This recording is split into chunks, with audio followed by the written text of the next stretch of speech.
اور पौधा जो है वो ग्रोथ को मैनेज करते हुए एक अच्छी विगरस ग्रोथ की तरफ चला जाएगा और प्लांट जो है वो एक हेल्दी स्टेज पे। चलें राय साहब, मैं बिल्कुल जड़ी बूटियों के वापस आके आपको क्वेश्चन करूंगा। मैं आऊंगा राना मोहम्मद नासिर साहब की तरफ।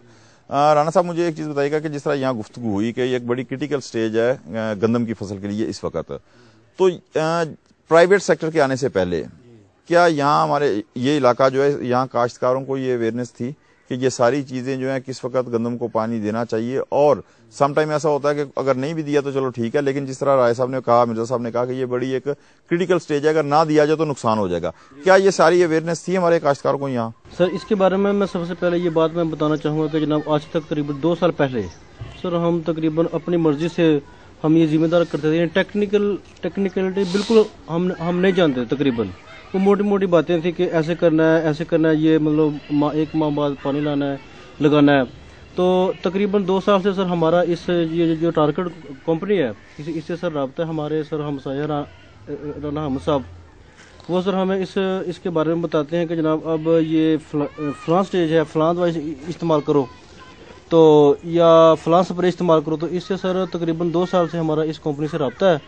तो इसके सर रिजल्ट, मेडिसिन के रिजल्ट माशाल्लाह बहुत अच्छे आ रहे हैं और हम टेक्निकल तरीके से सर जिम्मेदार हमने करना शुरू कर दिया है, जिसके रिजल्ट इंशाल्लाह ताला बहुत बेहतर आ रहे हैं। एवरेज, खा वो मूंजी की एवरेज हो, खा वो गंदम की एवरेज हो, खा वो सब्जी मटर वगैरह। अच्छा, यहाँ आपने कहा कि रिजल्ट बहुत बेहतर आ रहे हैं, तो क्या यहाँ हमारे व्यूअर्स को बताना पसंद करेंगे कि ये जितना तरीका एक जदीद इन्होंने बताया, इसके अडॉप्ट करने से पहले और अब एवरेज में क्या फर्क पड़ा है गंदम की? एवरेज में तकरीबन सर 25% से फर्क पड़ा है। यानी पहले सर हम 75% हम करते थे एवरेज, 100 में से 75% हम हासिल करते थे एवरेज, राइट। लेकिन अब इंशाल्लाह ताला 25% हमने इजाफा कर दिया, यानी इजाफी पैदावार आपको हासिल हो रही है।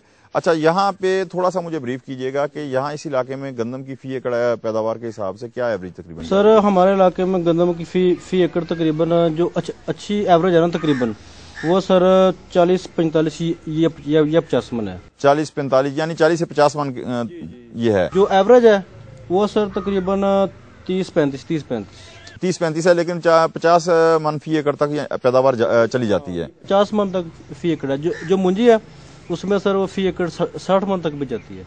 नहीं, यहाँ मैं एक चीज आपसे और पूछूंगा कि आपने प्रोग्राम से पहले बातचीत हो रही थी, बारानी इलाका है आपका टोटल, और यहाँ इसी डेरे के ऊपर मैंने देखा है कि जो आपने बोरिंग की हुई है वो इतनी नीचे है कि तकरीबन हमें 25 फुट नीचे जाके तो आपने फिर वहां से नीचे बोर किया, तो पानी का लेवल भी बहुत कम है। तो इन मुश्किलात के बावजूद अगर आप यहाँ इस इलाके से जो गंदम की पैदावार ले रहे हैं वो दूसरे काफी पाकिस्तान के जो इलाके हैं उनसे बेहतर है, तो उसकी क्या खास वजह है? सर इसकी सबसे पहले तो खास वजह यह है कि हम लोग हमारे इलाके के लोग बहुत मेहनती हैं, और दूसरी सर वजह ये शौक रखते हैं सर ये अपने भाइयों से, दोस्तों से। लेकिन जब से सर ये हमारा टारगेट कंपनी से रब्ता हुआ है तो सर ये दोस्तों से, जिम्मेदारों से मिलते हैं, रब्ता रखते हैं, तो ये गाइड करते हैं कि इस स्टेज पे फलां दवा इस्तेमाल करो, फलां स्प्रे इस्तेमाल करो, फलां खाद इस्तेमाल करो, या ये पानी की स्टेज है पानी लगाओ। तो सर इस वाले से इन लोगों को गाइड करने से हमारी एवरेज में बहुत ज़्यादा, यानी एक दूसरे के साथ आप कॉपरेट कर रहे हैं, और अगर किसी को कोई मालूमात होती है वो दूसरे तक पहुंचाता है, जो भी एक मुफीद और बेहतर मालूमात है उससे फायदा दूसरा फार्मर उठाता है, जिससे मजमूई तौर पे ये बेहतरी इस इलाके के अंदर आई है। ऐसे ही है जी। तो यहाँ मैं आपसे एक और रिक्वेस्ट करूंगा कि नाज़रीन आपको भी बताएं कि हमारे आज तक के जितने प्रोग्राम हो गए हैं, माशाल्लाह मैं बड़े फख्र से कह सकता हूँ कि तकरीबन 1000 से ज्यादा जो किसान हैं उन्होंने हमारे प्रोग्राम्स में शिरकत की है, और ये जो एक शमा है ये इंशाल्लाह रोशन रहेगी। मजीद मैं कुछ कहना चाहता हूँ, लेकिन वक्त एक ब्रेक का हुआ है और मजबूरी है, ब्रेक पे जाना बहुत जरूरी है, तो हमारे साथ रहिएगा। मिलते हैं एक छोटी सी ब्रेक के बाद।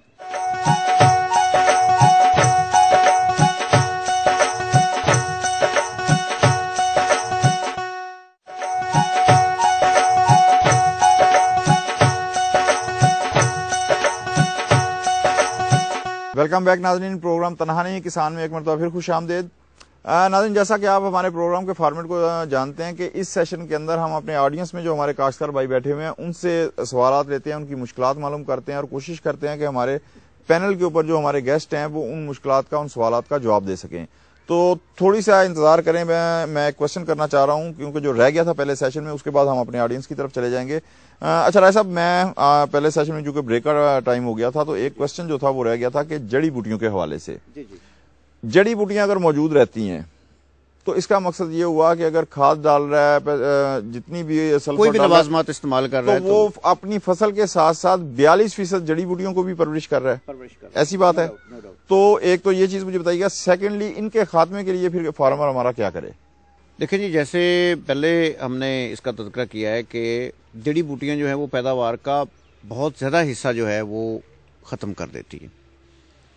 ان کے اندر جو گندم کی اس وقت اہم جڑی بوٹیاں ہیں ان کو ہم 2 اقسام میں تقسیم کرتے ہیں. ایک ہوتی ہیں چوڑے پتے والی جڑی بوٹیاں اور دوسری ہیں نوکیلے پتے والی جڑی بوٹیاں جو گھاس نما جڑی بوٹیاں. چوڑے پتے والی جڑی بوٹیوں کے لیے علی اکبر انٹرپرائزز ٹارگٹ کے پلیٹ فارم کے اوپر ہمارا ایک پروڈکٹ ہے سلیکٹر. سلیکٹر کو 500 ملی لیٹر